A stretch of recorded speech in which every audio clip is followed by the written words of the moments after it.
Welcome back. Episode 33 of Gridiron Gang. What we got today is a Week 16 recap. Thursday Night Football, we had the Jacksonville Jaguars on the road facing the New York Jets. We know so far this season, although Garrett Wilson has probably been the Offensive Rookie of the Year, this team has been getting by on the defense in that run game. For the most part, that defense held up their end of the bargain. An early strip sack by Quinnen Williams got the Jets 3 points, but that offense was really a struggle. The run game was a struggle. 7 rush yards with 6 minutes remaining in the third quarter. They make a quarterback change. Chris Stebler comes in. He outgains the whole offense in one drive in rush yards. They had 78 total when he came in. He had just under that in one drive, more rushing yards for him than the team had up until that point. But he wasn't able to get the ball into the end zone. Jacksonville ends up winning this game on the road in New Jersey, taking over the 1 seed in the AFC South. So I know we've shit on the NFC South, saying 7-8 teams at the top of that one. Well, we got the same situation in the AFC South. What'd you think about this game here? Zach Wilson's bad. He's terrible. I didn't even want to bring him up. I know that's going to be the first thing you said, though, so I was going to let you shine. Yeah, no, he's bro, his career there is done. I don't know, his career might be over in general because he's that bad. He is terrible. You're number 2 overall pick, bro. That's a shame. But see, bro, I don't know when I'll feel comfortable with these top quarterback draft picks going forward. I'm not even comfortable with this year's class, to be truthful. So I think last year did it right. Have one in the first round. Yeah, that goes in the middle. Yeah, that's how. I mean, you can't be disappointed. You know, that's what these high draft picks, bro. I think you need to fill out your.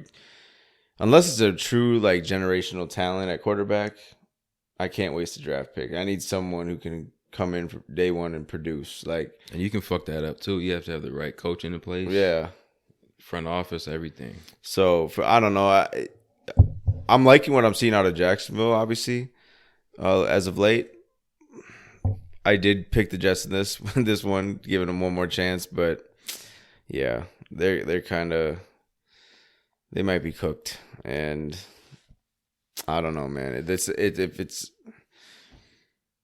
they don't get Mike White back, then their season's pretty much done. At this point, I mean, the defense can only do so much. Quinnen Williams is dominating, probably having his best season, but he's getting hurt every game now. Right. He's not able to generate what he's been able to early on in the season. Mm-hmm. The offense is now on their 4th quarterback. I can honestly say I've never heard of Chris Stebler before Saturday or Thursday. So that's tough. You're relying on Zonovan Knight now. You have 2 running backs down in the backfield, and obviously we mentioned Garrett Wilson is your best weapon, but he's still only 20, 21 years old. I mean, there's only so much that he can do with that quarterback situation. Salah, yeah, I've heard his name pronounced so many different ways, I don't even know how to pronounce it, but he's been doing the best he can. Yeah. He's been leading this team the best he can. I just think, like you said, Zach Wilson, it comes down to that quarterback position, and if it's him, it's a bad situation. If Mike White can find a way to get back, they have a chance, but they've been on a pretty bad skid these last few weeks, and they might have knocked themselves out of contention for this playoff season. Yeah, Jets fans, that's gotta be a tough life to live. That's all I could say. I mean, man, I think they were 6-3 or something like that. Yeah, they started out very promising, and man, to lose to a team like Jacksonville, not saying Jacksonville is like that bad, but you know, this should have been a game where the Jets should have pulled it off and to keep their playoff hopes alive. And now we're looking at Jacksonville right now as it stands as the number 4 seed, you know, in the playoffs in the AFC side. And then you got the 7 and 8 Bucks at the 4 seed. In the NFC side, it's just like, man, there's a division in each side that is just so bad that, you know, but I'll take the Jacksonville Jaguars as a 4 seed over Tampa in the 4 seed. For sure. So, you know, it's a credit to Doug Peterson and what he's been able to do with that team this year and get Trevor Lawrence improving week to week. And yeah, they'll definitely, especially when they get Calvin Ridley next year, they should be fun to watch. So yes, now that I know that, I will not forget it. That's going to be a dangerous team next year. We could have used Calvin Ridley. When I say we all know I'm talking about Baltimore.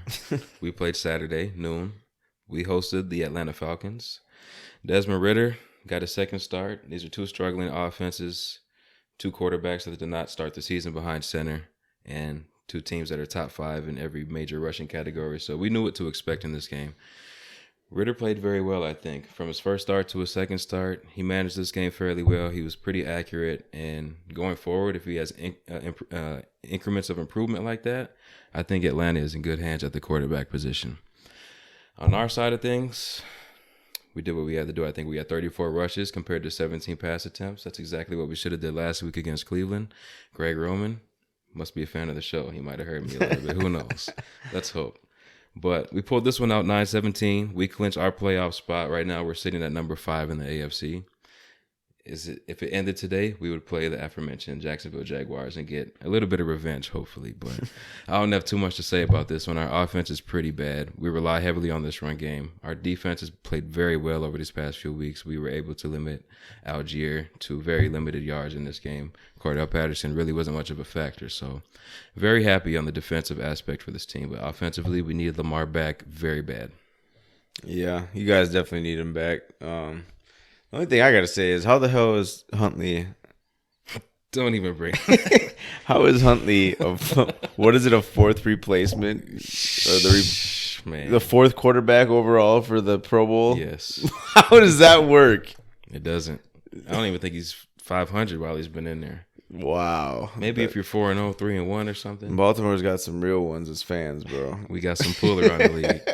We got 6 Pro Bowlers, not to get us off track, and they're kind of fluky. We got a kicker, a kick returner who's broke his foot in practice. Way to go, Devin Duvernay.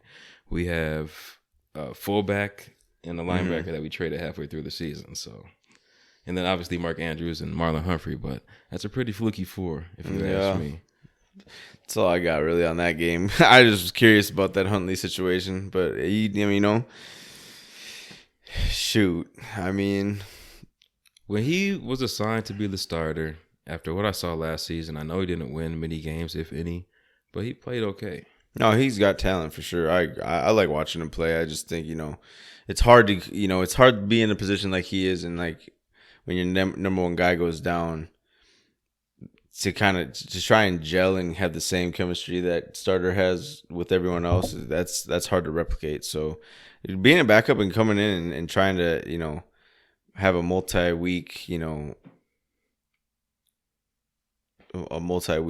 stint as a starter, like that's tough.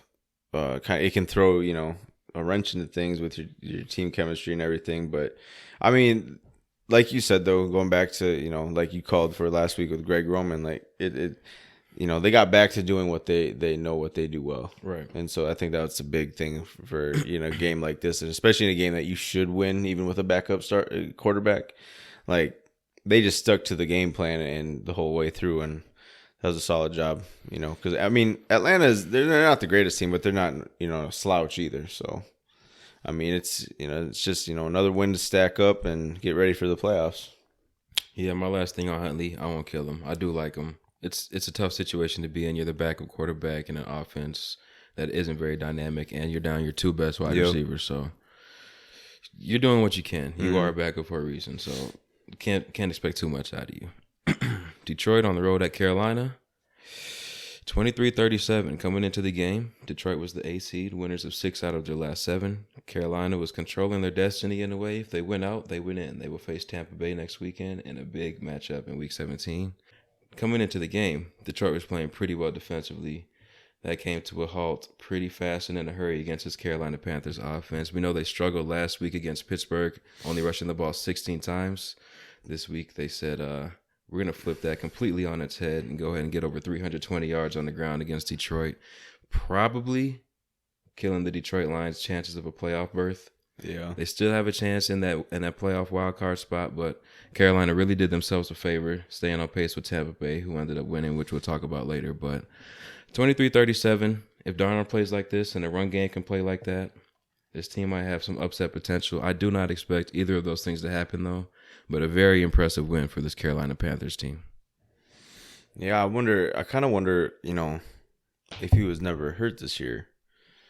It makes you wonder, does Carolina start him going, right out the gate? And see, but then you have to wonder if they're 5-5 at some point. Matt Rule's not going to get fired. Yeah. So yeah, I don't know. It's been a funny season for Carolina.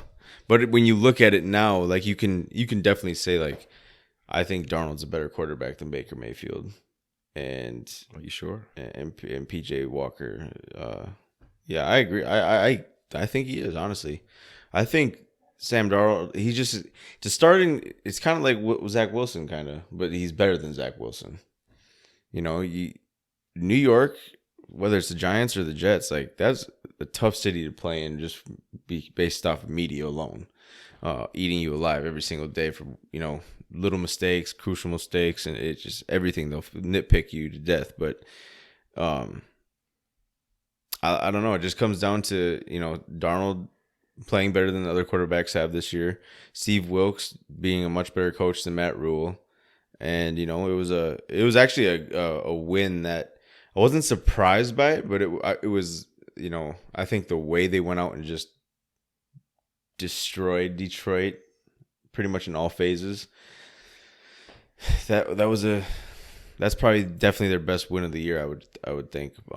For Detroit, it's just that was a game that you wanted to go in and take control right away and just shut them down, because as well as they've been playing, I mean, you needed this one to even better your chances at the playoffs. So it's kind of tough to watch how well they've played up until this point and then lose like this, and now your season's kind of in jeopardy. And yeah, I didn't expect Detroit to lose quite like they did. This was probably one of the more shocking games for me for the week. No question. Coming into the week, they were the 8th seed in the NFC. They really let an opportunity slip away, because now they fall to the 9th seed, where they could have been one game back of the 7th seed. Now they're pretty much out of playoff contention. And Goff did have a fumble, but he went 25 of 42 for 355 and 3 touchdowns. Mm-hmm. It's pretty hard to let that slip away and get out of there with the L, especially by 2 touchdowns. I mean, you squander a performance like that from Jared Goff, you kind of don't deserve to make it into the playoffs. No, and it's I mean, I think so. It's Seattle, then Detroit, and then Green Bay on the outside looking in. That's going to be an interesting race. It's going to be real interesting, man. That's going to be interesting because I think Detroit's got the tiebreaker right now against Green Bay. Yep. Because they beat them head to head. And they'll play again week 18. And yep. So that's going to have implications on that game. Depending on how this week goes, we're getting down to that nitty gritty, man. Like, these next couple of weeks will be interesting for sure. But you got to have. I mean, Detroit and Green Bay, they got to look to win out. Seattle probably has to win out. And then you come to the Washington and the Giants, who have the 6th and 7th seed, and they can't afford to lose either. So it's just there's so many implications these next 2 weeks, and I think a lot this week just by itself. But man, yeah, Detroit didn't do themselves any favors this week, especially with Green Bay winning on Sunday. You mentioned Green Bay, Detroit. We can keep it in the NFC North. And another team that didn't do themselves any favors, we have Buffalo on the road facing Chicago.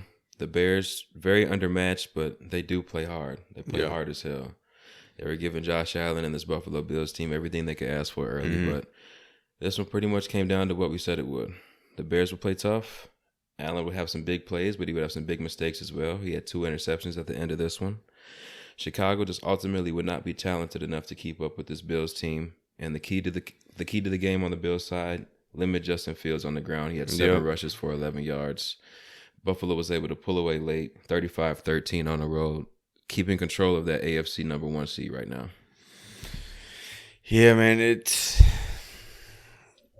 Chicago. They were up. I don't remember the score. It was either they're up by 7 or 10 or something at one point very early in the game, and I was kind of shocked by that because I was like, I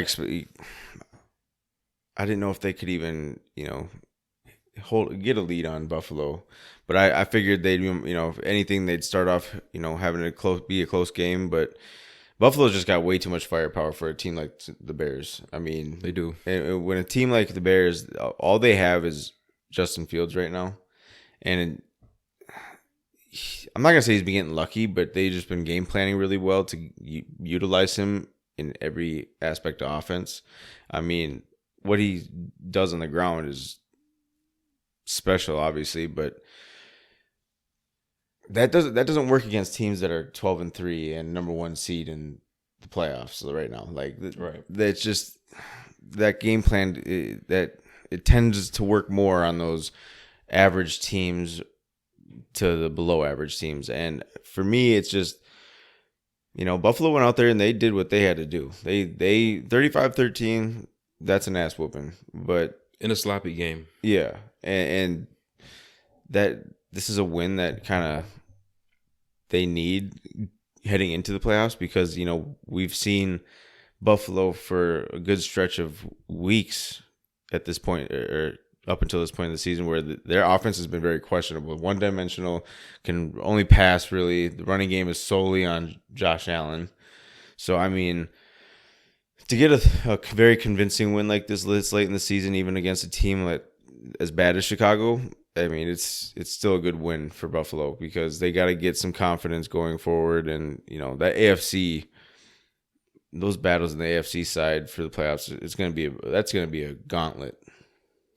I think Allen did end up with 40-something, 50-something yards on the ground, but Singletary did have 12 for over 100, and Cook had 11 for 99. Don't expect that to happen every week. No, but I will say they are better utilizing the timeshare between Singletary and Cook. I think as the way it's looked as of late, especially the past couple of weeks, that's what they're going to need in the playoffs. I agree. Moving on, we have New Orleans at Cleveland, where early on the Browns found themselves up 10-0 on the scoreboard. That was pretty much all they had to offer for this game, though. I mean, pretty bad play, pretty bad execution down the stretch and throughout for this Cleveland team. I know it's early, but I think the Browns might find themselves in a Denver Broncos situation with this quarterback contract, quarterback situation, quarterback play right now.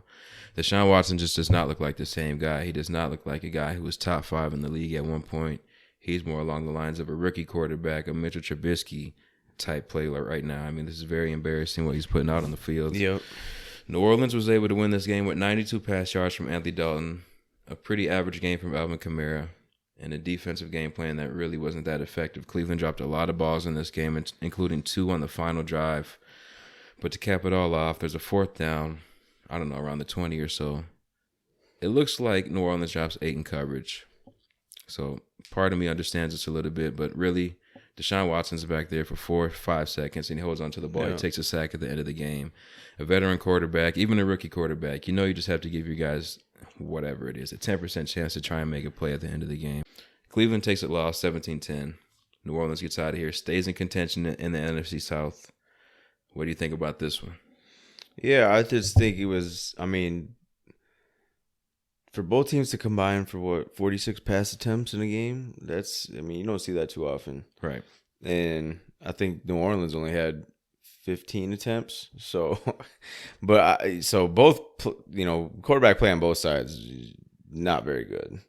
But Deshaun, I think, I've been saying it for a while, like, that was the length of time he's missed because of the shit he's been dealing with. Like, that's a scary thing, because a lot of times, well, I won't say a lot of times, but there are times where people come back in any sport and just they can't find that groove again. True. And so it's going to be interesting to see, like, if he can, put a week or 2 weeks together to end the season, on a positive note. Because, going into off season and next year is going to be crucial for him, because it's going to be all him. No more, shit, hanging over his head and whatnot. So yeah, he's got to get it together, because they're only going to go as far as he takes them. No question. And that's just what it is. But New Orleans, I was a little surprised they pulled this one off, because I had Cleveland winning at home, but New Orleans, it was a crucial win because, like, the AFC South, that NFC South is so... It's open. It's a tight race between, Atlanta's eliminated now. So New Orleans and Tampa Bay, and they've already played twice, haven't they? Yeah. So, yeah, we won't get a, matchup down to the wire for them. But, yeah, I don't know. Either way you look at it, New Orleans and Tampa Bay, either team that gets in there at that 4 spot, that's brutal. Like, those 2 teams are so bad for the playoffs. Don't forget Carolina. shoot, the way I'd probably rather see them. I'd rather see Carolina at this point. Yeah. I think they're playing with a little bit more inspiration than the other two teams. Yeah. So, that's what my take is on this game, and I just, it was an ugly performance all the way around, but New Orleans pulled it off, and it was. It was surprising to see New Orleans go in Cleveland and play that type of game. Right, that's what I'm saying. Like, I'm not used to seeing a New Orleans team be able to go, because I always bring it up. Like, they're like just strictly an inside team to me. Like, they are a very well put together team meant for the domes. I don't like Taysom Hill, but that motherfucker's unique, man. He is, bro.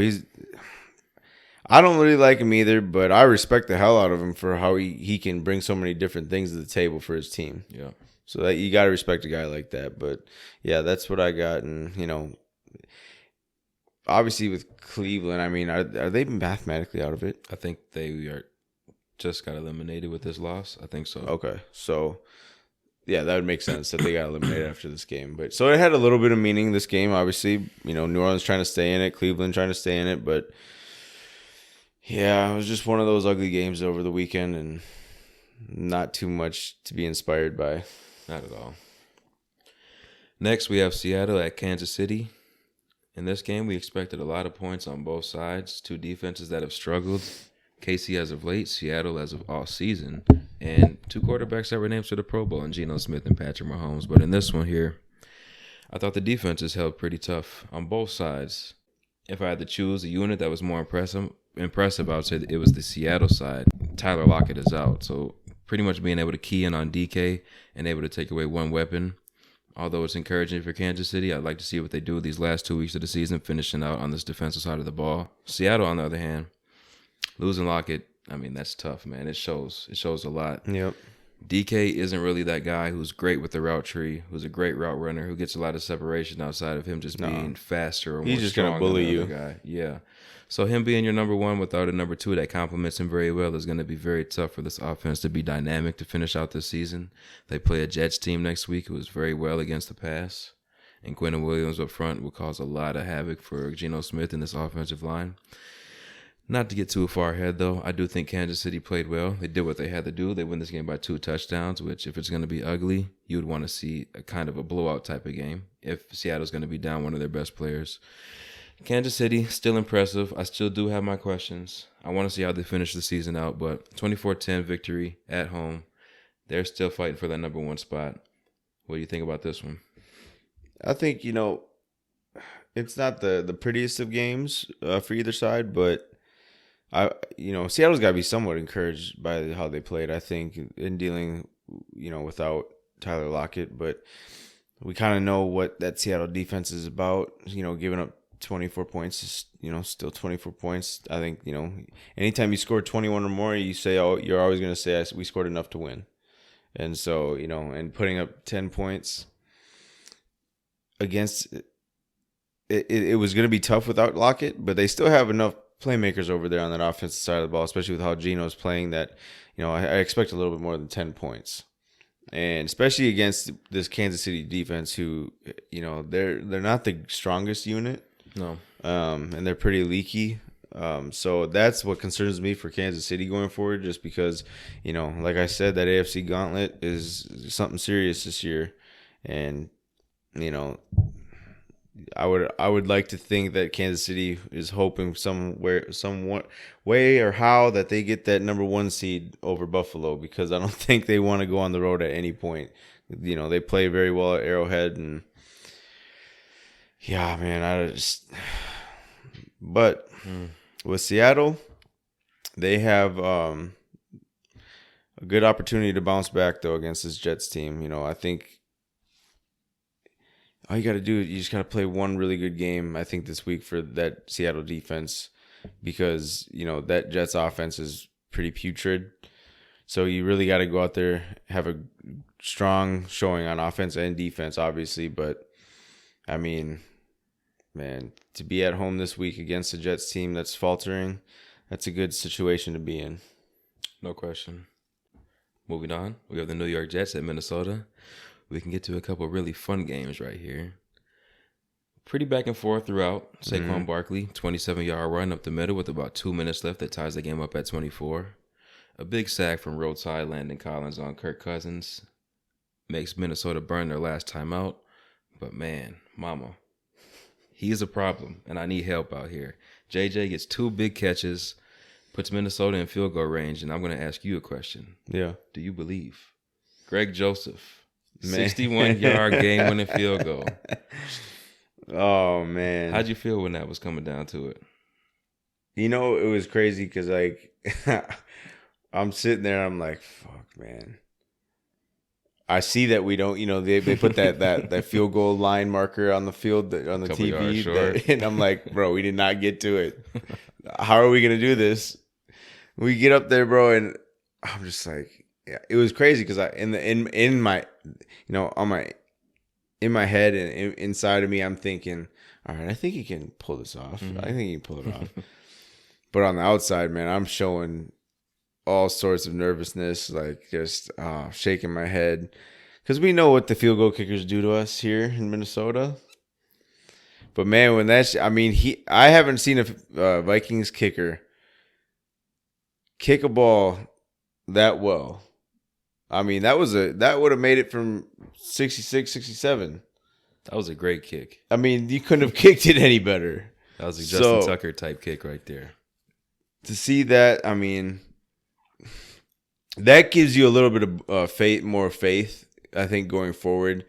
Even though he's had his inconsistencies this year and his struggles, but I mean that's good for his mental going forward, and that's huge for us down this stretch because if he has that confidence, like, hey, I can go out there and nail a 61-yarder. Yeah, he's already done it. That's huge. He's already done it. He's proven it in front of a national audience in a packed stadium.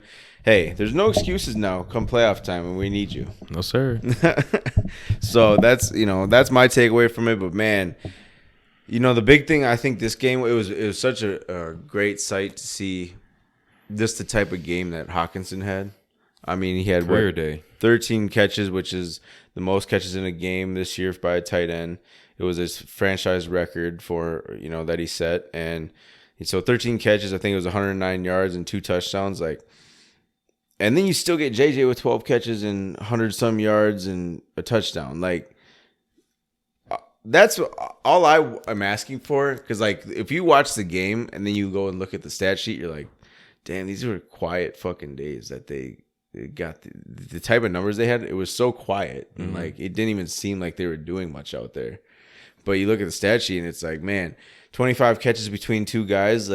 That's all I've been really saying and asking for is, get at least 1 or 2 guys really involved outside of JJ during the game, and he's gonna do some crazy shit no matter what.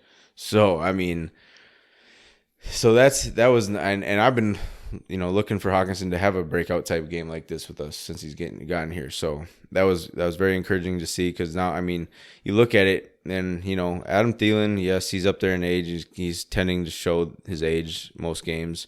But he comes up with very crucial clutch catches. He's very clutch, and that's nice to have. But I'd like to see him involved a little more. I mean, we know KJ is capable of having a big day, so I don't. I'm not. When you have that's the other thing that I think about is it's got to be frustrating as a coach when you're trying to do everything you can and think of with your playbook and your schemes and everything. But it's like when you get into the game and it's go time. You want to try to get everybody involved, but it's like, how do you get everybody involved? You know what I'm saying? Right. It's a tough task. So I don't know, what we got to do going for, because it's still, I feel like the past few games, it's just, we haven't, caught fire until the second half. And that really is worrisome because if we can't start that slow each and every game, I haven't seen the fucking quick first drive score in about 3 or 4 games. And that's not, we're not used to that. So, but it is a little, on the flip side of things, it's kind of a little, bit of a refresher because you don't always want to start super quick and then just fall off a cliff. If you got to start slow and pick up pace as you go and then finally click during crunch time, I guess I'll take that as long as, we've been keeping it close and we're still in striking distance. But, it is still worrisome though. I mean, you got our defense still going out there making Daniel Jones look like a top 10 quarterback. I mean, borderline. But that was arguably Daniel Jones' best game of his year. And, it happens against us. That's the games. I mean, that's what our defense does. They make people look good. That's true. And, Isaiah Hodgins, never heard of him before this game. And he's going out there trying to replicate the other 18 across the field from him. That's funny. He made a play early on Patrick Peterson, and Peterson was like, I'll be back. And he got his pick later. That was when you go and watch that pick again, like, That's A1 shit, bro. Like, that was just great. How he read that, like, he played it as perfectly as you could play it, because it didn't even look like he was going to catch the ball when he jumped in front of it. It just kind of slid right into his arm and stuck. So, like, when you have that kind of positioning on a guy, like that's not even luck. That's how well he reads, like, studies film and reads his guy. And, like, Patrick Peterson, yes, he may have lost a step, but his instincts and his brain when it comes to the game of football is just on a whole nother level. Like, he's literally like a coach out there playing the game. I mean, if you take him off our defense, which I've, a couple times this year I've been ready to fucking call for him to get benched because, just getting burnt one too many times, but he does come up in crucial situations. Like, we have guys on this team that just, when we need something, they go out and do it. I don't know how it's possible, how they've been doing it, but that's true. I mean, and then another guy he's a rookie this year, but Brian Asamoah, that man is fun as hell to watch. I mean, he is one of the fastest linebackers I've seen in quite some time. Just the sideline to sideline speed he has. I mean, he's a violent dude out there as well. But good too, because Eric looks like he lost a step out there. Yeah, I would agree with that. I mean, we do have. I mean, next year's going to be interesting. I think we'll talk more about it in the offseason, but I don't have high hopes about like Kendricks coming back or Danielle Hunter coming back. Like, because we got to pay JJ, obviously. I don't know if they're trying to do that this offseason or what the plan is, but you're gonna have to pay JJ. You still got to pay Kirk. I don't know if he's going to take a little bit of a discount or how they're going to redo that or whatever. But I mean, because at this point, you don't want to really go out there and start brand new with a quarterback with how well the season has gone. In my mind, at least. You don't. I think, O'Connell really likes coaching Kirk. I think Kirk likes that, having him as his head coach and everything. And you're going to have that continuity going forward. So there's going to be questions, this offseason have to be answered just like every year. But it was, it was one of those. I texted you after the game. I'm like, how do you describe this season, really? It's every game's a one-score game. We've been on the winning 11-0. 11-0. Like, who was your one win that wasn't? Was it Green Bay? Yeah. Okay. That was the first game of the year. I think it was 23-7. And I'd like to see that outcome again this weekend, obviously, but we'll see. But yeah, I mean, it was, just a typical Vikings nail biter, that we've experienced all year. So my last thing before we move on, can you just touch on JJ's historic pace and his achievements so far this season and what he's on pace to do? I mean, I think he's like 246 yards away from 2,000. And so he's more than capable of getting that 2,000, man. I think, and I think that's going to be, I don't think that's the, ultimate goal to go out there these last two games and get him that record or whatever, but it's in the back of O'Connell's mind and like Kirk, that whole offense as a whole, like they're thinking like, let's get JJ this record. While Zimmer probably would have benched him. Probably, but it's just remarkable what this man's doing this year. I mean, I have no words for it, honestly. It's just, and then the types of catches you see this guy go and make. Phenomenal. It's like, you're going to get hit and you're going to get hit hard, but he still holds on to the damn ball and comes down with it. And it's just, we don't have that many receivers in the league right now that do that. Not at all. So it's very fun. I mean, durable. And that's the thing. And like, when you have a combination of that, it's just, bro, you have to. And the thing what I love about JJ is he just wants more than anything to win so bad. He's the ultimate competitor, and you love having that on your team, bro. And the only thing I wish is I wish we could have. I don't want to sit here and sound like I'm shitting on Kirk, but if Kirk, he didn't change anything about how he plays, but if he could add one thing to his game, which is JJ's competitiveness, because I think when you watch Kirk, it's kind of like he just goes out there and he's just lunch pail, work hat, and he's does his own thing. It's his business, He doesn't have that. You see him get fired up once in a while, but it's not like a guy of urgency who like a Patrick Mahomes or just that ultimate quarterback competitor. I don't know how to explain it, but it's just I just wish Kirk had that real fire inside of him that really, I will say though about Kirk is it's been fun watching him this year get up to the line of scrimmage and make adjustments and change plays and everything, because a lot of times when he's doing that, it's been working. I mean, and it's just refreshing. I think a lot of guys have gained a lot more confidence in Kirk this year because of how comfortable he is in the system and organization now with Zimmer being gone. I mean, that had to have been a hard fucking work life dealing with that every day. For sure. But yeah, so between him and JJ, I mean, people can shit on Kirk all they want, but when he is top 5 in passing this year. So, I mean, you can hate him all you want, but he gets the job done. He puts up good numbers. The thing is just he just hasn't had the luck of going out there and winning a Super Bowl or winning multiple playoff games. So, hopefully that changes this year and we can, do some damage in the playoffs. But yeah, I really hope to see JJ get the 2,000. That would be, it'd be nice, especially if we don't end up winning the Super Bowl. Cincinnati at New England. Cincinnati was absolutely rolling early. Joe Burrow started this game 11 for 11, 145 yards, 2 touchdowns. Cincinnati found themselves up 22-0. A pick six from New England got them back in the game. At 22-18, there's a pass from Joe Burrow to Jamar Chase where Judon makes a play on the ball. Jamar Chase fumbles the ball. New England gets the possession with a chance to win the game. They have a 1st and goal at the 5. Rhamondre Stevenson fumbles the ball, and for the second week in a row, he's probably kicking himself in the teeth if Bill Belichick is not doing it for him. Cincinnati escapes with a 22-18 victory against the New England Patriots on the road. Number 3 in the AFC, still leaders of the AFC North, and they do have a shot to get this number 1 seed. They have a huge game coming up next week, which we can talk about in a little bit. Really back and forth game, though. I mean, not even back and forth, but just two-sided. Cincinnati was dominant early, gave up 18 unanswered, and New England really had a chance to win this game. But I don't know if you had your eyes on this one, but if you did, what'd you think about it?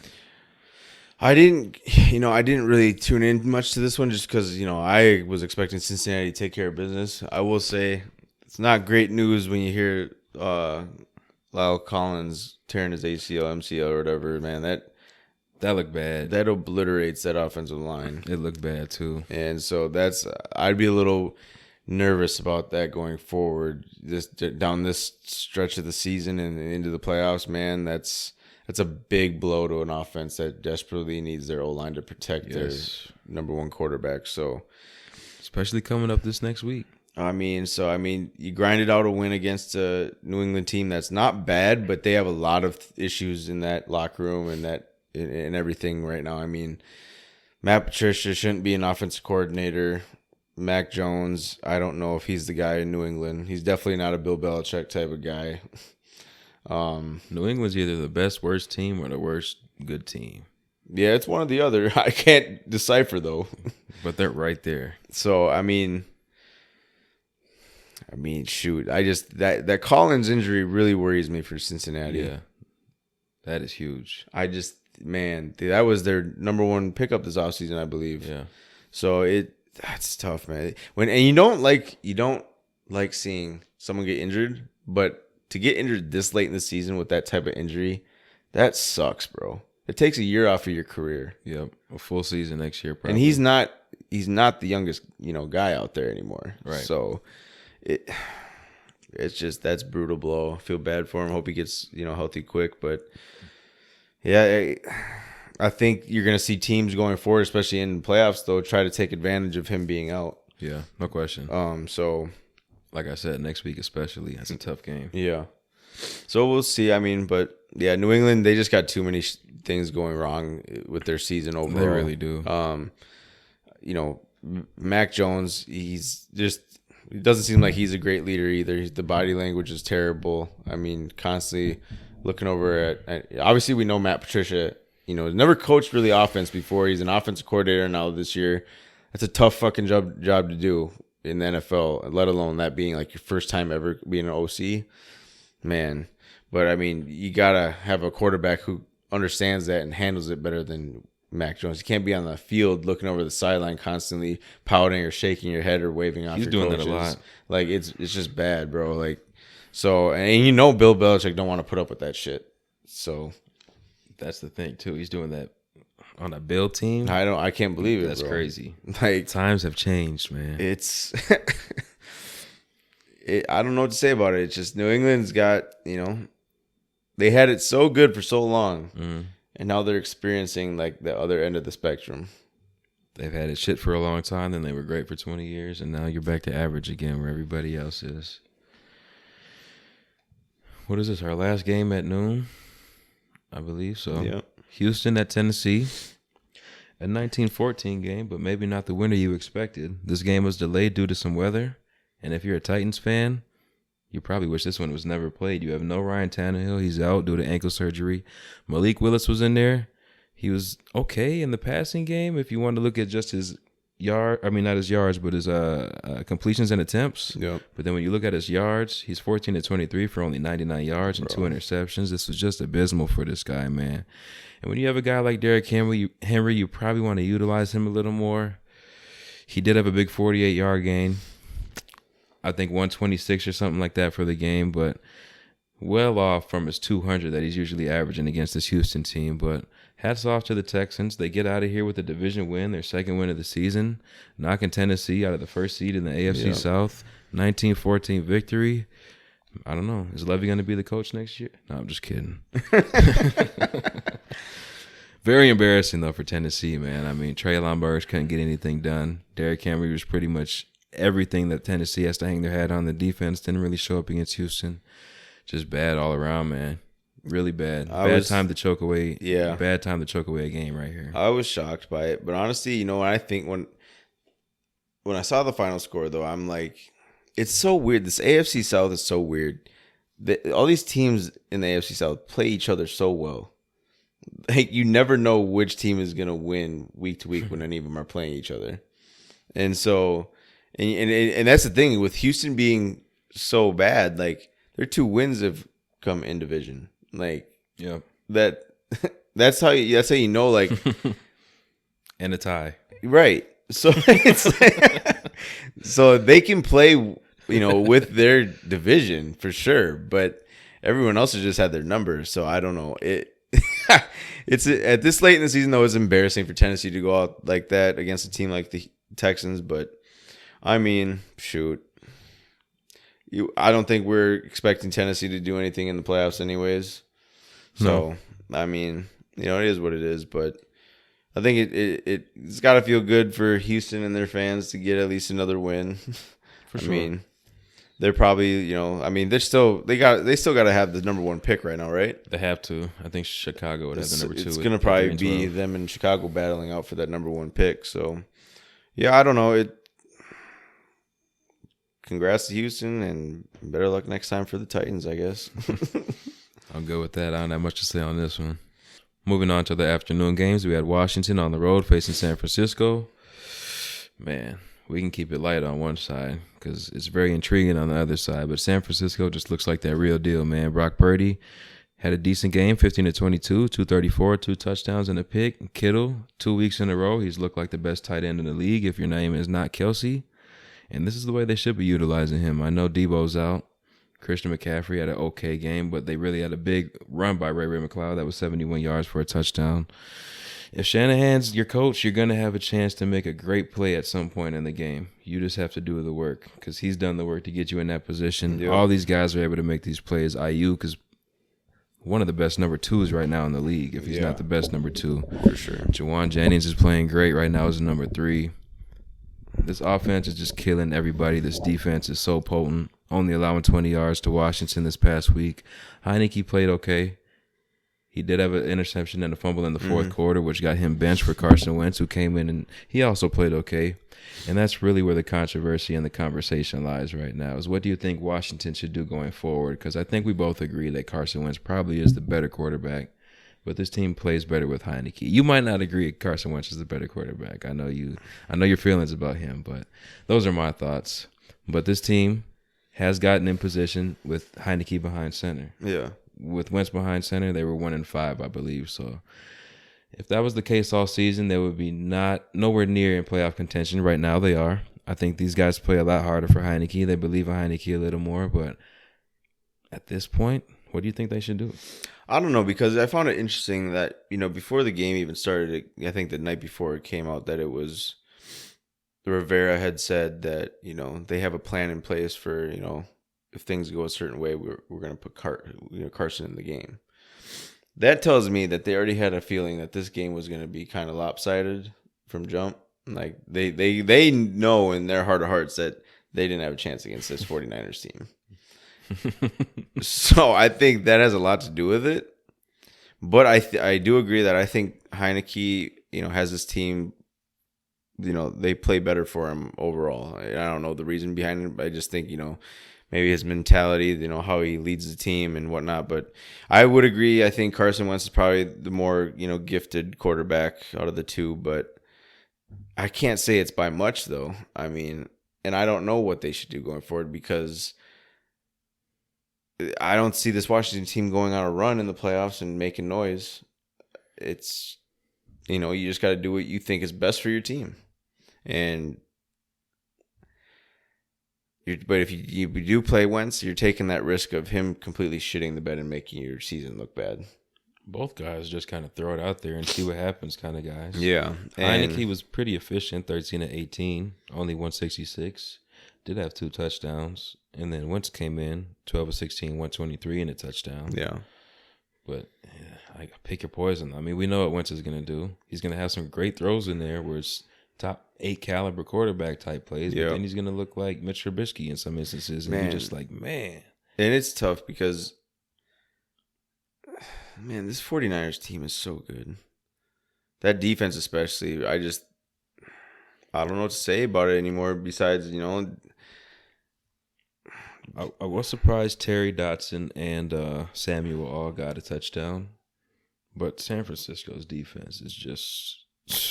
They're on a different level than most teams. Than everybody else. Like, I don't even think you can put the Cowboys or Eagles above them defensively. You can't. Like, no, you can't. So, I mean, yeah. And what's his name? The defensive coordinator. Forget his name, but he should be a head coach this next year. Not Bieniemy. No, it's not him. But yeah, we'll figure it out. But Former player. He should be he might be on the Broncos' radar. Who knows? But yeah, I would think he'd be a head coach next year. But yeah, I don't know, man. I didn't think it would be like this out of hand. I kind of had some hope. I was holding out a little bit of hope that Washington would make it more of a game. 57 points is a lot. But 27-10 is more what I was thinking. Yeah. I don't know, man. I just think it's San Francisco. They love playing at home, bro. Like, they are so good at home. I'd rather catch them, when they're on the road than have to go to their place and play, because they just seem like they have. I mean, they just play out of their minds at home. I don't know what it is, but yeah, I don't know. This game, it is what it is, I guess. Washington just. They're the epitome of average. They are. They really are. Philly at Dallas. Game of the week potential that probably lived up to the hype. Yep. Philly jumped out to a 10-0 lead on Dallas, but 14 unanswered for the Cowboys, had them up 14-10. Minshew did his best Jalen Hurts impression when he rushed in for a touchdown to put Philly back up top. Philly then adds on to that lead with the Devontae Smith touchdown to put them up 10. But for the second time in the game, Dallas finds himself down 10 points. From here on, though, Dallas and Philly pretty much battled this one out. Dak was able to put some drives together. Mm-hmm. Philly fumbled the ball, turned over the ball a couple times. They gave Dallas some new life. They end up getting out of here with a 34-40 victory. Game of the week that definitely lived up to the hype for sure. Yeah, I mean, shoot, when you get, 74 points scored in the game? I don't know, man. These two teams, I think, are both capable of beating each other any day of the week. To me, it honestly doesn't seem, after watching this game, I know Jalen Hurts was out, but these two teams are pretty neck and neck.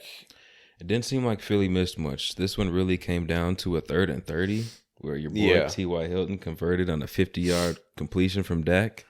If it wasn't for that, Philly gets out of here with the W. So, yeah, that 3rd and 30 play. Yeah, I don't know.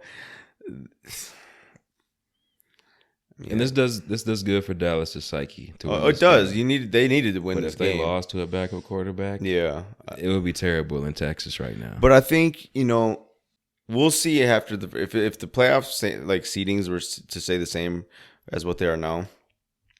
It's going to be very interesting to see how Dallas goes to Tampa and plays. I think they would wash them. You think they'll wash them? I'm not at the point where I'm going to say Tom Brady is cooked on wax, but I don't have any faith in that Tampa Bay offense. I don't have faith in him, but I also, it wouldn't shock me to see Dallas lay an egg against a team like that. No, I don't have any confidence in Dallas. So that's what I mean by, I just think, they should, on paper, they should go to Tampa and destroy them. Yep, they should. But I think when it comes down to, we know Dallas is the team to kind of. But if they play Carolina, that might be a different story. Carolina has a style of play that keeps you in the game, defense and run game. I just think, the NFC side of things is going to be so interesting come playoff time. I know I keep saying that, but it's like, man, you got pretty much every team can go out and beat each other.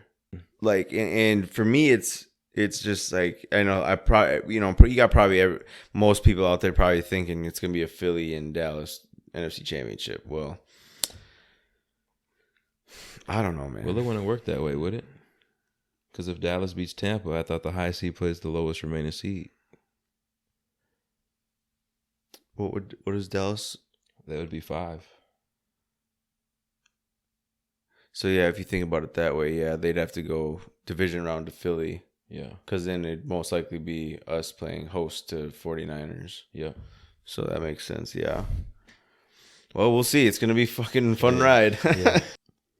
Las Vegas at Pittsburgh. Pretty uneventful game, if you ask me.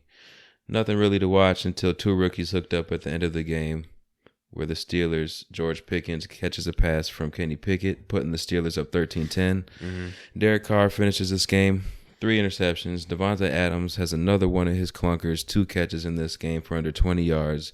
Not his fault. I still think he's a top 5 guy. But Raiders pretty much just shit away their season in this loss to Pittsburgh. Pittsburgh, as we know, still has a chance at that 500 record. Their game got flexed to Sunday Night Football this week. Because of Pittsburgh, they got flexed. It's a disgrace. Usually put good games in that slot, but hey, they've been giving us some shit. You're gonna get what you're gonna get, you motherfuckers. I know you'll watch it. That's all they were saying behind the scenes. But here, Pittsburgh keeps their playoff hopes alive. Yeah, I think they are now 7-8, so they still have a chance for sure in the AFC. That 7th spot is wide open. Everybody who has a chance to get it right now, they're just dropping the bag right now. The Jets, Cleveland, who is now out, Las Vegas, who you just beat, New England. So Tennessee, who's now in the wild card position after losing. So nobody's really superior in that position, and I think Pittsburgh has a real legit chance with that defense. Oh, for sure. And the only thing I got to say really about this game is, whenever you have a guy on your team like Devontae or JJ or people of their caliber, there's no excuse for them to be below 5 catches in the game. Just throw it to them 13 times. There's no excuse for Devontae Adams to have 2 catches in the game. There's just no excuse. And it's happened multiple times this year.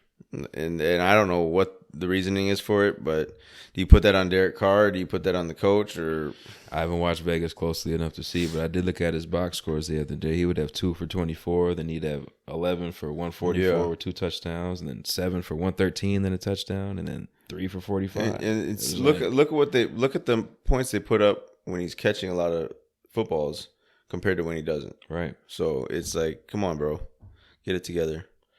Well, Rodgers will be there with you next year. Speaking of Rodgers, we can take it to Christmas Day, where Tua was giving out some Christmas gifts. Green Bay gets the victory 26-20 on the road to Miami. The last 3 possessions for the Dolphins offensively end in Tua interceptions, the last of which being the nail in the coffin. Green Bay was just able to run out the clock. Miami had no timeouts left. And after a very strong start to the season, they are now losers of 4 in a row, and they find themselves at the 7th seed, I believe, in the AFC. But they are not giving me any confidence that they will be able to hold on to that seed as it sits right now. After this game, bro, they don't even deserve to be in the playoffs, in my opinion, because I'm so done with Tua. Like,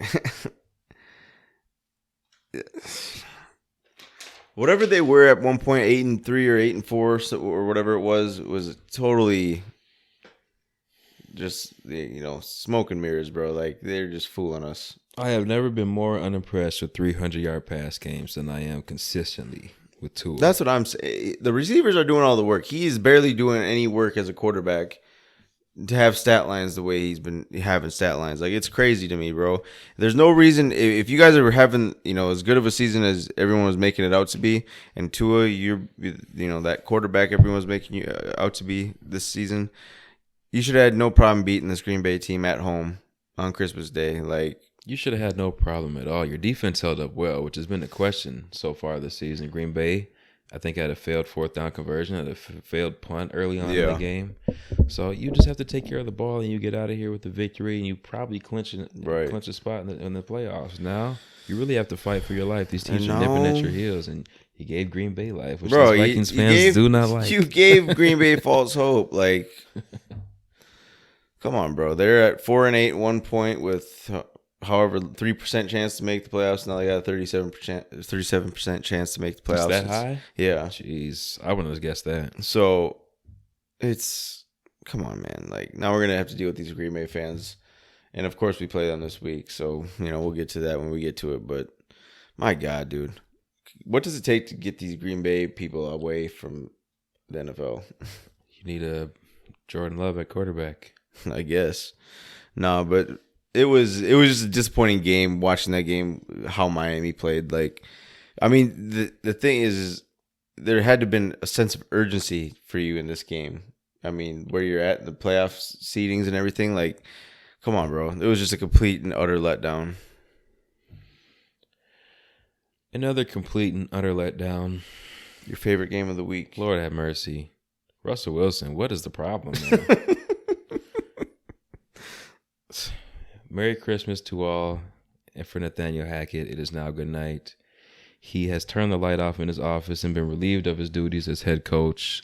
That's got to be the one Denver of the worst debuts as a head coach, or season debuts as a head coach that you could have. Like, that man was atrocious. And then in week 2 or week 3, whatever it was, when you're getting all that flack for clock management, you go out and you hire a guy to help you with clock management, and now what? The irony. They hire him as the interim head coach. Like, that is bad, bro. And you can, after something like this, I don't think you can ever be hired again as a head coach. It's going to take a decade. You can never be hired as a head coach. You're going to have an elite unit wherever you are. If you're offensive, and you're going to have full DC, control, because he wasn't calling plays in Green Bay. You can't. And that's part of the reason why he went to Denver as well. They thought they were going to get Rodgers. Yeah. That's a bad situation all the way around for Denver, man. They cannot get it right with this quarterback situation. And Russell Wilson looks like he's washed. He looks washed, yes. It's sad to say. You would think you have to let Hackett go after this game, because you would think, as bad as this Denver team is defensively, they would still show up to play. Yeah. Giving up the most points over the weekend, giving up 51 at any point in the season is unacceptable.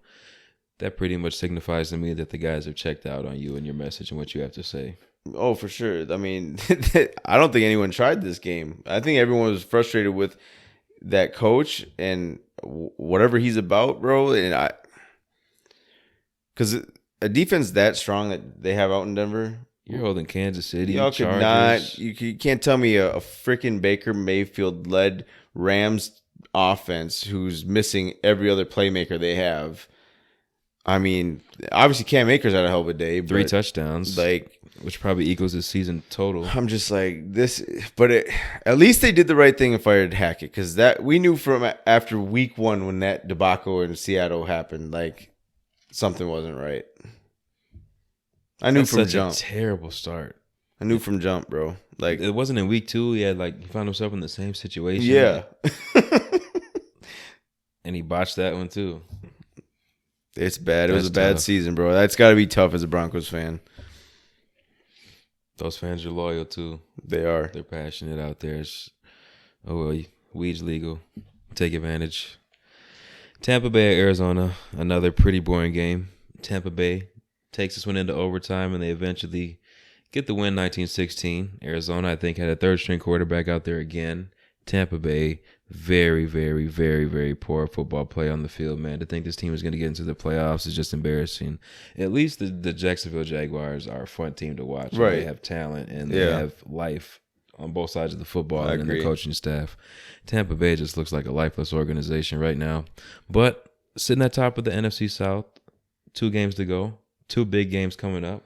One next week especially. Mm-hmm. Arizona, you're out of playoff contention. Don't need to speak on you very much. Don't want to, and I won't. What you think about this game? Just, I was this even gonna be a good game at the beginning of the year when they made the schedule? This is when Arizona starts to crumble. Bro, the Sunday games this year were so bad. Like, I didn't. By the time the Denver LA game was over, I didn't really even fully watch it. I only fully watched the Green Bay Miami game Sunday. See, those first 2 had potential at the beginning of the year to be really good. Yeah, this one, but when I got to Tampa Bay and Arizona on Sunday, I was like pretty much checked out with football. I'm like, this is how can I fully sit down and enjoy this game? You knew what you were gonna get, bro. You kind of figured Tampa Bay is gonna win this game, but it's gonna be ugly because Tampa Bay is not good enough to go out there and smoke Arizona. Yeah, which says everything you need to know. Exactly. So I mean. And to win by 3 in overtime or against this freaking Cardinals team, bro, I don't know what the hell is up with Tampa Bay, bro, but something ain't right, obviously, and I'm just not ready to say it's, because Tom Brady's washed. I don't think he's washed. If he continues playing, he's not playing in Tampa next year. So what's your definition of washed? Like what we've seen from Russell Wilson. Okay. Like, I just think, because let's put it this way. You kind of knew what Tampa Bay was coming into this season. They're an aging group of players. Right. So you kind of figure there's, it's either going to work out really well or it's going to crash and burn. Yep. Denver, you just hired a new coach. You just spent all that money on Russell Wilson. You got a great defense. You got playmakers on offense. So they're expected to be competing with Kansas City in that division. Complete letdown. Anytime Russell goes out there, they have trouble moving the ball. Like, he makes piss poor decisions this year. It's just no. And Russell was never close to the level of play that Tom Brady has been at. He wasn't. So he's already gonna have that. Not to say, Russ was poop. He was always arguably a top 5, but Tom was always 1 or 2. Right. And I just don't know what it is with Russell. Maybe it was, a lot of it had to do with Hackett. I don't know, but Russell just doesn't look comfortable. He doesn't look himself. And I don't think he should be looking washed up at this point. Like, he's still got a few good years left, you'd think. So it's really kind of mind-boggling to think of, what it could be, but I don't know. It was just the last 2 games of the day, especially, were piss poor. Yeah, I don't have a lot to say about this one either. The Chargers were on the road at Indianapolis. They took a win 20-3. They clinched their playoff berth, their first since 2018, I believe. Right now they're sitting at the 6th seed. And that's all I got for this one. Yeah, what can you say, really? Besides, I mean, I didn't know Nick Foles was on this team until last night. We texted each other and figured out he was on the team and kind of thought, why wasn't he the starter all season? But after 3 points, I'd erase those text messages and Yeah, but I mean, it's not his fault though. I mean, he's at this point compared to Matt Ryan, he's more talented. for sure. Ellinger, I don't, maybe they like him better, but I don't know why. I mean, Foles has won a Super Bowl. I'm not saying he's that great or anything or elite, but he's won a Super Bowl and he took a team over and he led them there and he got it done. So he's capable of having great games. And I just think I think Indy is such a shit show this year that there's nothing they can really do to dig themselves out of anything at this point. But and this was a game you had to go into it thinking like, okay, the Chargers should easily win this game. And it wasn't a big blowout, but I mean they handled them. So got to give them credit, and they're looking like a team that could potentially make some noise in the playoffs. The way they're starting to get healthy and click a little bit. So it'll be interesting to see how the Chargers can fare in the playoffs once that time comes.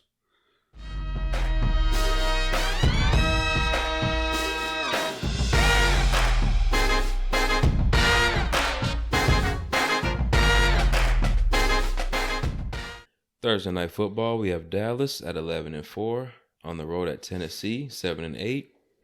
We have Tennessee, who just squandered away their division lead in the AFC South. Dallas, who just pulled off a big division win against Philly, taking down the number 1 seed in the NFC. I think they're going to keep that momentum going a little bit. Tennessee has nothing to offer for me, especially if Malik Willis is going to be their quarterback going forward. Yeah. Dallas, I think, is going to go ahead and handle business, get back on track defensively against the Tennessee Titans. Yeah, the only reason I would ever think about picking Tennessee in an upset possibly is if Tannehill was playing. And I'm not saying that would be for sure pick anyways because I don't trust Tannehill, but I could see if he was playing and they're fully healthy and everything that, this could be one of those like trap type games for Dallas. But I don't think that would be the case this week. I got Dallas pretty easily in this. We have 4 games at noon featuring division leaders. The first of which being Jacksonville at 7-8 on the road at Houston, 2-12-1. Mm-hmm. Houston, as we know, pulled off that big upset last week against the Tennessee Titans. Big division win, as you said earlier. Both of their wins coming in that division. This game coming in their division, they will not get that third win. Jacksonville will reach 500 on the season, be 8-8 after they take care of the Houston Texans. Yeah, the AFC South, like I said, they all play each other tough. I think it'll, unless Jacksonville really brings their A game, that's the only way they'll blow them out. But I think it'll be a little closer. I think it'll be a little closer than what we might be expecting. But I do got Jacksonville in this one, especially the way they've been playing, and yeah, I don't see Houston winning this one. It's kind of too late to have hope in Houston type team. No question. Carolina at 6-9 on the road at Tampa Bay, leading the NFC South at 7-8. This is gonna be interesting. Wow. I'm gonna actually go with the upset, if you call it that. I got my Carolina blue on today. Yeah. I got a little bit of Tar Heel love, stomping out Tampa Bay, taking over that top spot in the NFC South. Damn, man. What do I do here? I don't. Darnold versus Brady. And you would think 2022. I know, right? It's fucking crazy. Oh man, you know what? Give me Tampa here. Just give me Tampa. I'm gonna do it. I just think I don't know what to think. That's how they leave you. I just can't. I gotta go Brady over Darnold. That's the only thing I can think of. I'm not mad at it. Not mad at it at all. We have New Orleans at 6-9 on the road at Philly, 13-2, leading the NFC East and the number 1 seed in the NFC as we speak. No contest. I got Philly in this one. I think Gardner Minshew plays really well behind center. He had over 350 pass yards last week. If it wasn't for 2 great plays in the secondary, I don't know if he has 2 interceptions.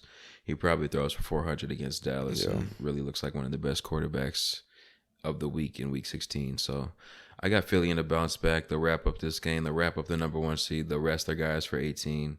Although, I don't know if that's a great idea. Rest your guys for 18 and then week 1. But we'll see. That's my prediction. I got Philly. Yeah, I got to go Philly here. I do think New Orleans can make this a little interesting, though. For sure. They have the As they do. Yeah, and they have the ability to do that. But yeah, when Philly's at home though, I can't really go against them. So I got to go Philly here, and I don't know. I historically feel like this is always a pretty good matchup. I do too. I would love to pick Philly or New Orleans, but I just even with Minshew in there, it's just like they play really well at home. And I really think they're trying to lock up that number 1 seed. Yeah. So Denver at 4-11 on the road at Kansas City, 12-3. I don't like to be disrespectful, but I have nothing to say. Kansas City. What is there to say? Kansas City. Moving on. Games that have playoff implications. Chicago at 3-12 at Detroit, 7-8.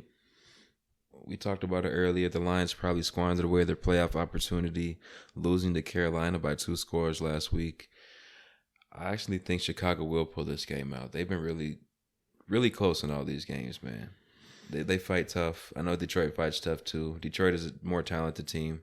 That defense is really questionable, and I think Justin Fields is going to want to go off after he got shut down against Buffalo. Fuck it. I'm going Detroit. And I say Detroit because, look, they're tied with Green Bay, 7-8. They have the upper hand right now because they beat them already. But Seattle 7-8 as well. They know what's at stake here. They pissed away last game. They're at home this week. They have a bounce back. They get it done. Fair points. They knew what was at stake last week too. Right. Yeah. They just went out there and they just shit the bed. And that happens sometimes when you're on a stretch of 6 wins out of your last 7 games. It can. That's true. That's probably when it happens the most. Miami at 8-7 on the road at New England, 7-8. It's gonna be cold up there, man. As it sits right now,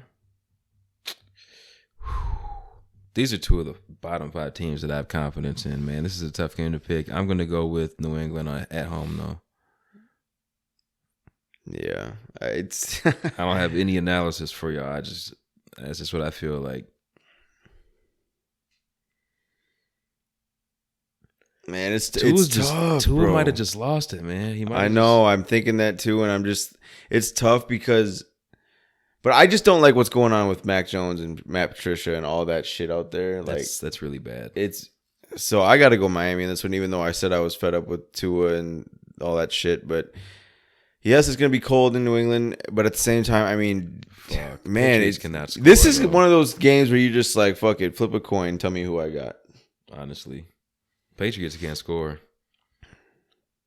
This is going to be... Yeah, we'll see. Man. And I just don't think Bill Belichick has any answers for stopping Waddle and Tyree. He's never had an answer for it. Not Hill, anyways. If you add Waddle to that, that's what I'm saying. Yeah, I'm just. And this is a battle of the Alabama quarterbacks. Don't say that. We need better representation than this.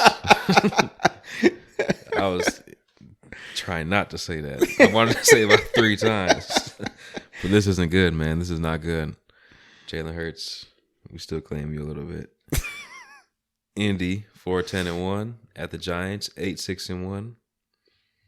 Giants got a tough loss last week at Minnesota. Might have been history for the Vikings, actually. A 61-yard game-winning field goal. I don't know. What? Is that history for the Vikings? Longest game-winning field goal? That's the longest field goal in franchise history. Yeah, so Giants losing that way, that's pretty tough. You know, they're playing against a team where the Vikings made history against the week prior to Indianapolis. I don't think you're going to be making any history, but I do think you will equal the Vikings in a W.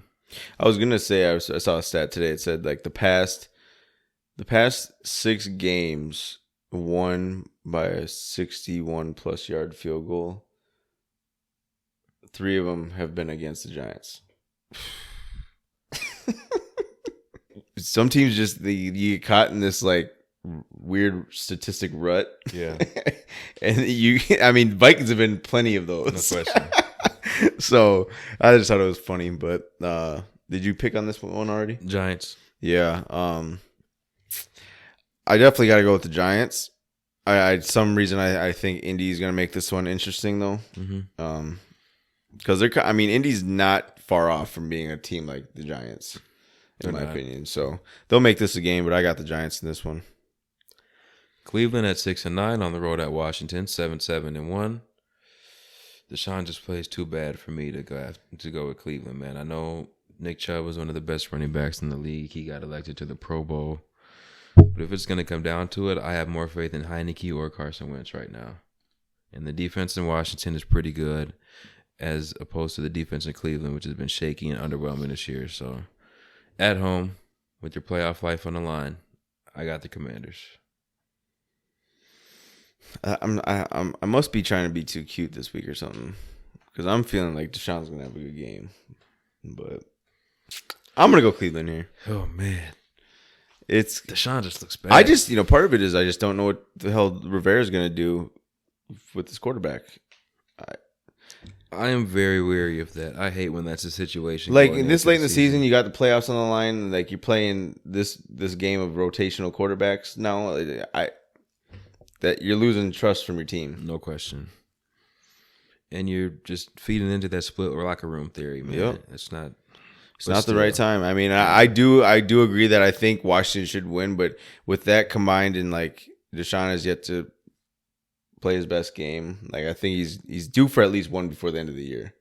I'll say that. I think so. I think that anyways, but so I'm gonna roll the dice, go with Cleveland here, and I think it's gonna shake something up because Washington holding on to that last spot, and depending on how Green Bay, Detroit does, Seattle, it could have, it's a game that Washington needs to win. Yeah. And I'm not too confident they can. A game featuring two teams that are down and out. We have the Arizona Cardinals at 4-11, at the Atlanta Falcons at 5-10. After their loss to Baltimore last week, they are now out of playoff contention. I do still think that they will finish the season out strong. Starting with this game, they will beat the Arizona Cardinals at home. I agree. I got Atlanta. Moving on to the afternoon games, we have division leaders again. Minnesota at 12-3 on the road at Green Bay, 7-8. This one's gonna be interesting, man. It's a little revenge time. I know those Green Bay fans are talking, saying they're still better than you guys. It's a time for you guys to shut them up. If you sweep them, knock them out of the playoffs, no more words need to be spoken. Nope. I got the Vikings. I do as well. I just think it's. I will say. This is at 3:25 and not noon. Yes, I know. We got Romo and Nance calling the game, which the last few times we've been blown out anytime they've called our games. Really? Yeah. Oh man. So it's not looking too pretty. But I'm gonna roll with some confidence this week. I don't like picking Green Bay, and I'm definitely not gonna pick them to beat us. I think we just go into Green Bay and how fitting is it gonna be when our two convincing wins of the year both come against Green Bay. You couldn't ask for anything better. Because JJ is going to go off this game. Jair finally started to play a little better. He was getting his ass cooked yesterday. Here's the thing, though. What do you want to do? You want to defend Dalvin Green Bay? Do you want to lock down JJ and then open it up for Hawkinson and Thielen and KJ? Pick your poison, bro. How different do you think the season would be if Watson catches that pass on Patrick Peterson week 1? It could be a little different, but Green Bay has a completely different confidence. You guys might have just been like, "Wow, I'm cool." That was a blown play for sure, bro. Cool, but you know what? We're in week 16 or whatever it is, 17. Come on, bro. Give it a rest. That shit's over and done with. Hey man, you dropped the pass. You didn't catch it. You lost. Honestly, these receivers haven't gotten much better. Dobbs was dropping passes yesterday. Lazard was dropping passes. No, but I will say that I am a little weary of this game because I know what's at stake for Green Bay as well. Like they're gonna do everything they can to come out and bully us. Yeah. So it's up to O'Connell and that team to be prepared and ready to go because this cannot be a fucking letdown game. And this has got to be, I think, the best game your defense has had to to this date, Yeah. to date. You know what I'm saying? Like, this is they're third in the division technically right now. We're first. We've won the division, but come on, bro. This is still a heated rivalry. Like, you don't just lay down and die because we're already in the playoffs. Mm-hmm. Like, this is to sweep them this year. This is to knock them out of the playoffs and just shut them up. Like, this is what you're paid to do. This would be the biggest Kirk O'Chains game of the season for sure. Yeah. So, I mean, bro, they're going to throw. I mean, you got LaFleur and O'Connell who are friends, I think, and they're going to be going back and forth, you know, trying to outduel each other. But, I mean,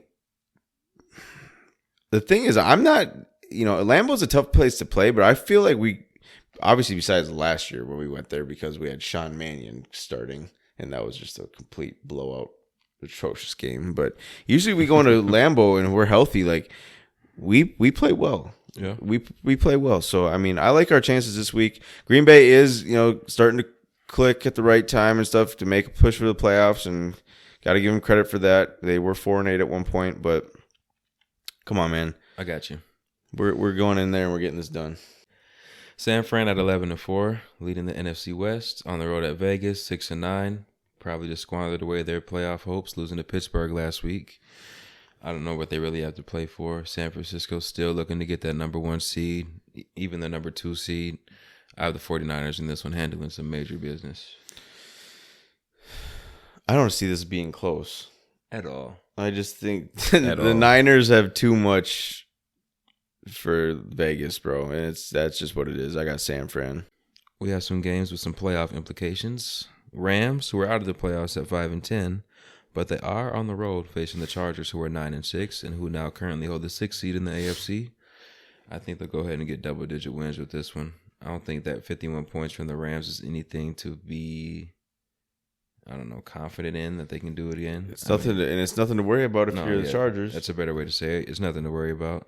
Chargers gonna go ahead and handle business and take the battle of LA. I agree. Chargers all the way. New York Jets at 7-8 on the road at Seattle, 7-8. Both teams in desperate need of a victory.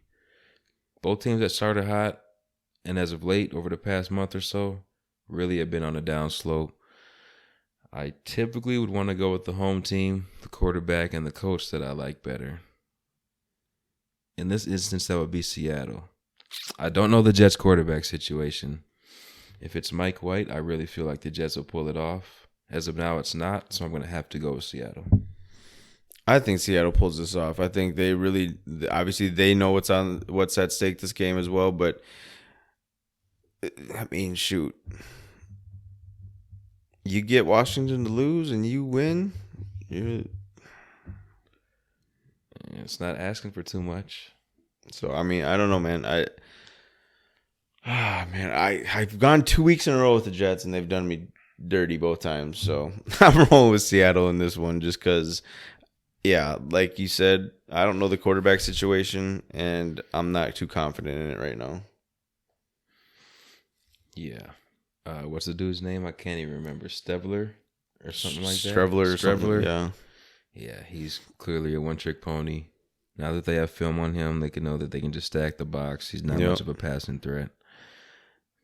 Who knows, man? Seattle plays defense like they're a freaking high school JV team, so they probably don't even watch film. All right. Pittsburgh at 7-8, at Baltimore 10-5. Flex to Sunday night. But I don't know why. I think this game is going to be pretty uneventful.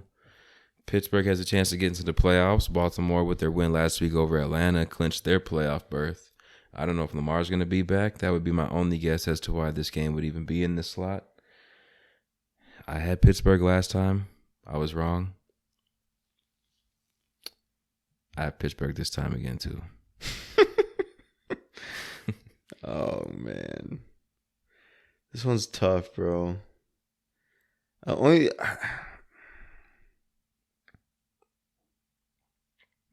don't know if we can run on them like we did the first time. But these past few weeks, we have been dominant in the run game. That's what we do. Oh, boy. We're going to rely on that heavy with no Lamar. I am going to pick Baltimore because I'm going to say Lamar comes back. I mean, like you said, why do they flex this game if he's not playing? They've done a lot. They've done a lot of boo-boo. So, I mean, I don't know. I'm going to say that by the end of the week, it gets announced that he's back or whatever. What time was this game originally supposed to be played? 12, I assume? I think so. Or wait. No, it was... I think the Rams Chargers got flexed out or moved out for you guys. So that would be 3 o'clock it was supposed to be. Why not put you guys there against the Packers? Because we got the A squad, Romo and Nance or whatever, and they protected our game or something like that. Yeah, we definitely don't have the best game of the week, but we don't have to touch on that. No. Finishing out week 17, Buffalo at 12-3 on the road at Cincinnati, 11-4. Clear your fucking schedule. I feel about this game how I felt week 1 when Buffalo was facing the Rams, man. I'm just really excited for this game right here. This is going to be a fun game, bro. My pick, I got Cincinnati. Eli Apple is going to pick off Josh Allen to seal the game. Just because you said that, I'm going Buffalo. Hey. Nah, man. Well, here's the thing is, I would like to see Cincy win, but at the same time, I think Buffalo knows, like, yo, we can't give up this one spot to Kansas City, so we have to win this game. And I just think they pull it off. But Cincinnati being at home, they're going to have a lot of confidence this game. I do think they're going to come out with some juice, and they're going to give it to Buffalo. But I think Buffalo just does just enough towards the end of the game to finish them off. That might be the game of the year. It really might be. It has so many implications. Cincinnati can get the 1 seed if they beat Buffalo. Kansas City ends up losing one of these last 2 because I assume they will beat Baltimore in week 18. So this one right here is going to be really fun, man. No Lyle Collins, but no Von Miller. Yep. So I guess those can kind of balance each other out. These linebackers, we saw what they could do last week against Justin Fields. They move well. The defensive secondary can make things tough for Joe Burrow. Cincinnati, I have questions about their defense. Mm-hmm. They found their running game, though. They have a really nice balance on offense. Do you have a score for this one? This one's going to be fun as fuck, bro. I'm feeling like this would be like a... I'm going like 34-28. So I was going to say 31-27 type shit. I don't think either team's going to really be able to stop the other team. I don't know, man. It's going to be a duel for sure. It's going to be fun. That's it for me, though, on week 17. You want to get the Gravediggers? Let's do it. Cool.